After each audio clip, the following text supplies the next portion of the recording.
It seems to me that one of the most important skills is actual application. That's where we struggle the most, is trying to get especially undergraduates interested in what does this look like in the real world. We do a pretty good job of teaching them how to do evaluation, some of the technical skills, but the actual application until you go and do this work, I think is really the challenge. So I think we need to do better about getting people out in real settings, working on skills with real groups, and working through facilitation, consultation, dialogue, all of those sorts of things. That'd be number one. So a lot of interpersonal skills. I think that's what makes evaluation different from more pure research-based skills. Is you need the research skills in order to answer the questions, and then you need interpersonal skills in order to coordinate with groups, form compromise, communicate with others, all of those sorts of things. There's a lot of facilitation skills and human skills in evaluation that we don't always teach tremendously well. The other piece I would focus on is a focus on utilization, that often we ask questions that don't lend themselves to actual use and improvement of programs, and so it's really an art to be able to ask questions that lead to actionable information. And the final thing I really emphasize is kind of emphasis on enthusiasm and an appreciation of the complexity of evaluation.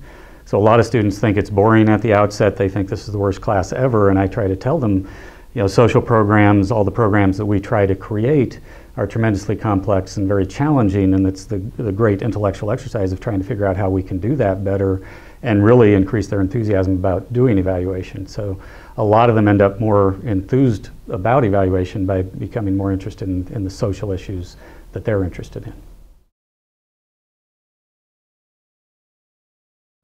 Well, one of the biggest challenges for me on the climate change front is that I'm not a climate change expert, and so evaluators are often kind of methodologists, so people call us in for all sorts of content. And one of the fundamental challenges is to do a good job, you need to know the content well. So there's always a ramping up of knowledge that you have to do at the beginning, and a couple things that are very helpful there is relying on other people's expertise, knowing who to ask the questions, have them being comfortable having them bring me up to speed is very important because I have to know the content. And the second one is having research and lit review skills that allow me to get the information, figure out what do we know and what do we not know at the beginning of the process. So the other one that's very interesting on climate change is that the language is very important. So climate science has a lot of clarity about what we know about the changes in climate, but it's very politically sensitive. So a lot of the people working on climate science don't want to say the word global warming, for example, which leads an evaluator to have a lot of challenge, which is, do we use the proper term or do we use the term that doesn't offend people? That kind of attention to language is really important when you develop surveys and that sort of thing.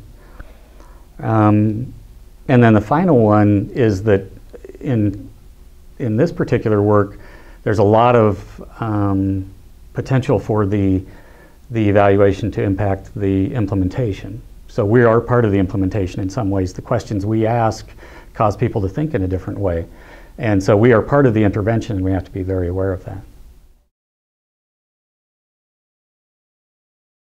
Some of the skills you need, I think, as an evaluator are to know what you're good at and what you're not good at. So a lot of self-assessment skills. You have to recognize your own strengths and recognize your own weaknesses, and where you have weaknesses, complement them with others. Very few of us have the full array of skills, so you have to recognize that that's okay, and then reach out to others to complement yourself. One thing where I've done that is qualitatively, I sometimes have challenges. I wasn't trained as a qualitative methodologist, so I'm reaching out to others to help us with qualitative evaluation.